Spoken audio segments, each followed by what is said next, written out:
This episode is brought to you by FairDesk, a crypto derivatives trading platform founded by 6 former Binance execs and 3 former Morgan Stanley architects.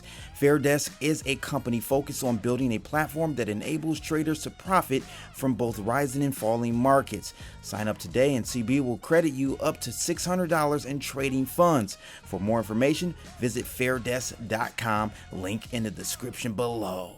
This my two Satoshis, who need 2 cents when they can get double from stacking Toshis. Yeah, this my two Satoshis, this my two Satoshis. Tune in and get the latest and greatest from stacking Toshis. What's up, what's up? This is DR Little John from a G perspective.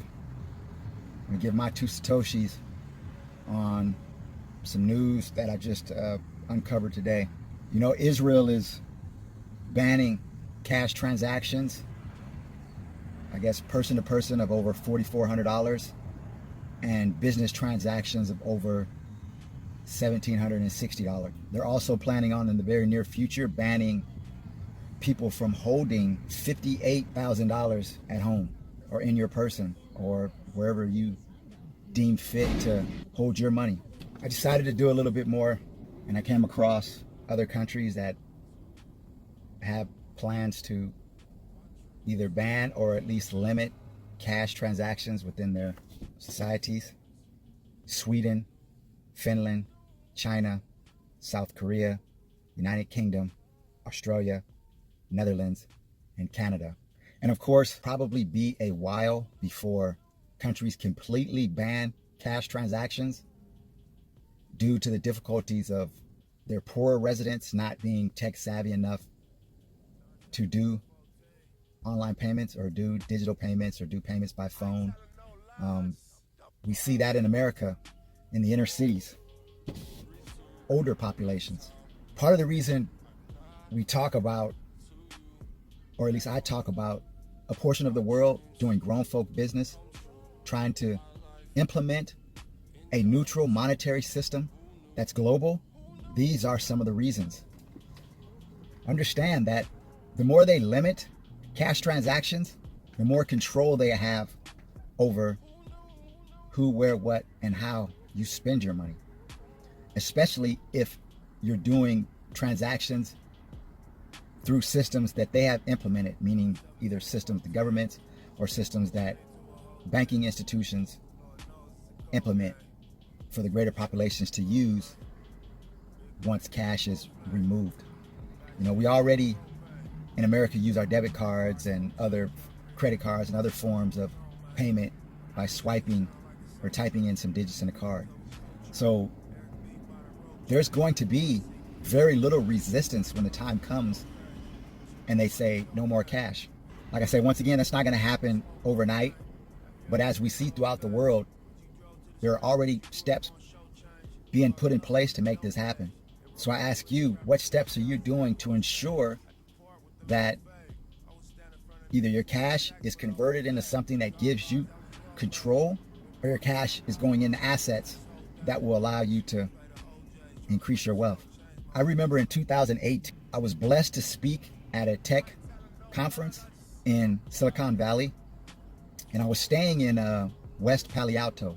And each evening after the conference, I would walk around, and one of the first things I noticed was that very few establishments accepted cash. I mean, I literally found maybe 2 places. I think one was a Subway that accepted cash. Everywhere else didn't accept cash. I also noticed that I didn't see any homeless. I may have seen 1 or 2 homeless people, and I think one of them was on a bike or something, and he was moving fast like he was trying to get out of the area. So it made me realize that what that community had did was, rather than look bad by having local governments, law enforcement round up the homeless, they made it virtually impossible for the homeless to function within their area. Yeah, Silicon Valley, and a homeless person probably could clean up panhandling on one of their corners, but soon thereafter, he would have nowhere to spend it. So he would have to leave the area to spend the money. That limits those people from coming or going to and fro. I thought that was a definitely very ingenious, covert way of excluding those people while pretending to be an advocate or a promoter for the people. Interesting at the time, and now I look back on it, and it's just even more interesting. When I talk about the grown folks business and about creating a monetary system that's neutral, that's where the biggest and the most powerfulest aspect of this technology lies.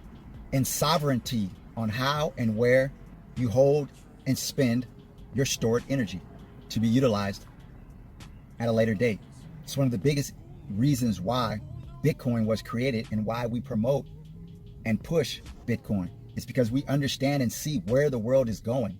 And even if you don't think that it will directly affect you, what about your children?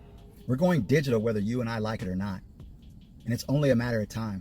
Do you want to have the bulk of your wealth that would be cash equivalent in something that other people have the ability to control? Other people have the ability to shut you off? That's the accumulation of your work product, your physical or mental labor. Anybody dictating how or where and when you can spend it is dictating your output, dictating the outcome of your physical effort. That's slavery. We have a very short period of time to create and adopt a system that will be neutral and fair to place our cash in a digital format. We have a very short period of time to do this. Because once we're cashless or significantly cashless, the government or the banking institutions are not going to allow you to move the bulk of that value to a system if we create one later that they don't approve of. Imagine how in a cashless society would you tell your bank you want to close your account because you don't like their service.